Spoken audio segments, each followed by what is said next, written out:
Tonight we explore a story that has captured the world's attention and shaped the lives of millions.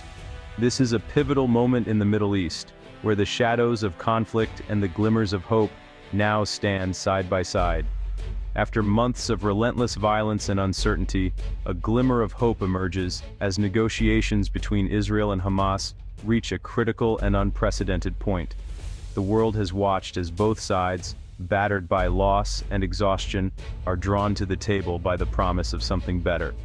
A new peace plan, painstakingly crafted, now offers the possibility of hostages returning home to their loved ones, reuniting families torn apart by war. This story is about cautious optimism and high-stakes diplomacy, where every word and gesture could tip the balance between war and peace. The conflict has caused immense suffering on both sides, with families in Israel and Gaza enduring unimaginable hardships, loss, displacement, and the constant fear for their lives. The scars of war are visible in every shattered building and every tearful face. The international community, alarmed by the scale of devastation, calls for an immediate ceasefire, shifting the conversation from the battlefield to the negotiating table. The world's eyes are fixed on this fragile process. This potential breakthrough is the result of tireless diplomatic efforts by the US, Qatar, and Egypt, who have worked behind the scenes for months, bridging divides and building trust where little existed. The US-led proposal aims to media, US Secretary of State at press conference, official documents being signed, Red Cross vehicles preparing for hostage release secure the release of hostages, initiate a much-needed ceasefire, and create a framework for future negotiations that could finally bring stability to the region. It is a plan that seeks not just to end the violence, but to pave the way for lasting peace, where children can play without fear, and families can rebuild their lives. The stakes are incredibly high, and the world watches closely, hoping that this time, peace will prevail over conflict. U.S. Secretary of State Antony Blinken calls this the best way to end the suffering, emphasizing that every effort must be made to seize this opportunity for peace. Peace in the Middle East is delicate, easily broken by mistrust or a single act of violence. The region's history is filled with failed attempts, but hope persists. Yet, for the first time in a long while, there is genuine hope that the cycle of violence might be broken, and a new chapter could begin for both peoples. The path forward is filled with challenges, setbacks, and uncertainty. But the possibility of peace is now tangible, something people can almost reach out and touch. This moment is a testament to the desperate human desire for peace in a war-torn region, and a reminder that even in the darkest times, hope can still shine through. What exactly is this deal, and why is it so significant right now? The US-led proposal is a carefully structured, phased approach designed to de-escalate the conflict and pave the way for lasting peace. In the first phase, there would be a 6-week ceasefire. During this period, Hamas would release a number of hostages, while Israel would free Palestinian prisoners in exchange. This initial step is crucial. It aims to build trust between the parties and, just as importantly, to allow desperately needed humanitarian aid to flow into Gaza, where civilians are facing dire conditions. Hamas has responded with a partial agreement. They have accepted the first phase, but only with certain conditions attached, reflecting their concerns and demands. Still, their response has sparked hope among mediators and observers, as it shows a willingness to engage in dialogue and consider compromise. However, Hamas's acceptance is not unconditional. They have proposed changes and amendments for the phases that would follow the initial ceasefire, especially regarding the long-term future of Gaza and security guarantees.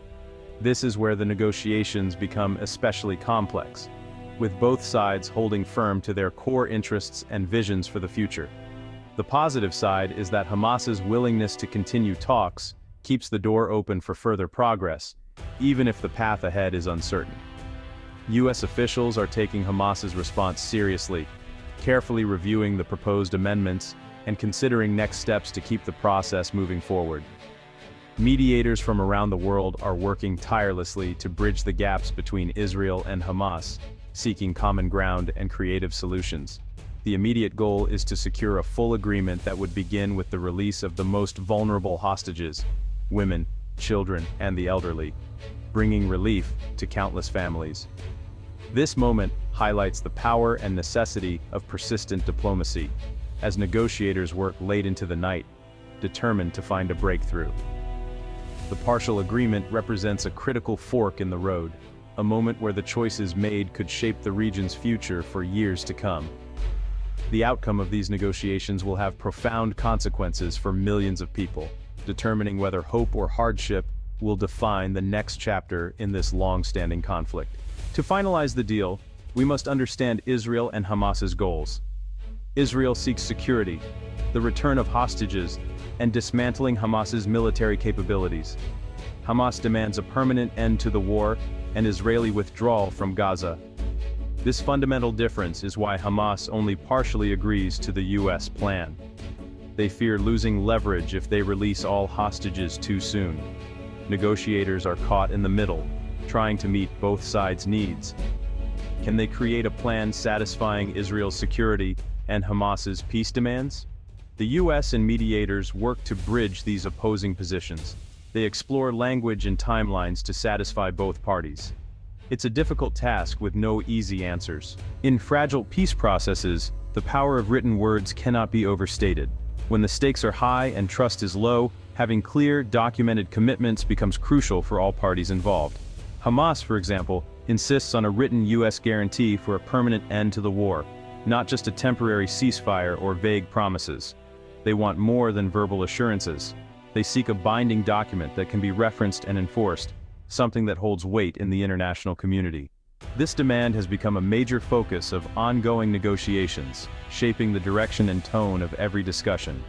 Hamas fears that without a written guarantee, any pause in fighting could be short-lived, with violence erupting again once talks stall or break down.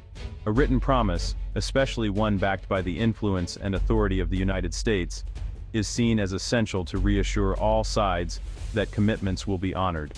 For the U.S., however, providing such a guarantee is a complex and delicate matter, involving careful diplomacy and significant political risk.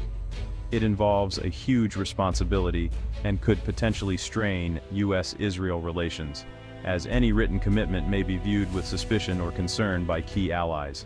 The current talks are intensely focused on the details of the agreement, with negotiators poring over every clause and condition. Finding the right words, language that is both precise and acceptable to all parties, is key to unlocking a deal that can actually last. Dr. Sarah Thompson, a respected Middle East analyst, explains that a written guarantee is more than just paperwork. It's a foundation for building trust between deeply divided sides. It's a practical tool that helps make the agreement real and enforceable, giving all parties something concrete to rely on. The trust deficit in this conflict is enormous, and a written guarantee is one of the few ways negotiators hope to bridge that gap and move toward lasting peace. Experts urge caution despite hope for a deal. Previous ceasefires have collapsed, and peace talks failed. The path to lasting peace is full of pitfalls. Retired General Mark Kimmett explains Israel's reluctance for a permanent ceasefire. Trust is low, with fears of unfulfilled commitments. Extremist elements could sabotage the deal. Success depends on leaders' political will to take risks for peace. Dr. Thompson highlights the humanitarian crisis and pressure for a deal. The immense human cost may push leaders to make difficult choices. The hope is that this fragile agreement will work despite obstacles. At the crisis's center are the hostages, used as political pawns. Hamas uses them as leverage for a permanent ceasefire. This tactic raises moral and ethical questions. For families, the waiting is torture, desperate for news. Israel faces a dilemma: negotiate with attackers or ensure long-term security. The international community condemns hostage-taking. Secretary Blinken states the quickest way to end the conflict is through a ceasefire deal. The hope is that this agreement will untangle the human tragedy from the political conflict. In crises, many look to the UN for leadership. However, its role in this conflict is limited. The UN Security Council is divided, hindering decisive action. The US often uses its veto to protect Israel. Despite challenges, the UN plays a vital role on the ground. UN agencies provide essential humanitarian aid in Gaza. Their work is dangerous but life-saving. Many believe a lasting peace requires a larger international role. This could involve peacekeepers or overseeing Gaza's reconstruction. A broader coalition could guarantee security for both sides. A diplomat says peace needs the full weight of the international community. The UN's involvement is crucial for a sustainable peace. The international community's support is essential for trust in the process. We are in a race against time. The US emphasizes this decisive moment. Urgency is felt, as missing this opportunity may delay peace for years. Mediators push for final compromises to secure a deal. Pressure comes from hostages' families, the international community, and human suffering. The war's human cost is staggering, with lives lost and trauma endured. Negotiations are about more than a political agreement. They aim to end suffering. A real peace requires addressing conflict's root causes. It means creating a political horizon for Palestinians and ensuring Israel's security. This monumental task requires global commitment. The partial agreement from Hamas opens a door to peace. The world watches, hoping leaders will have the courage to walk through it.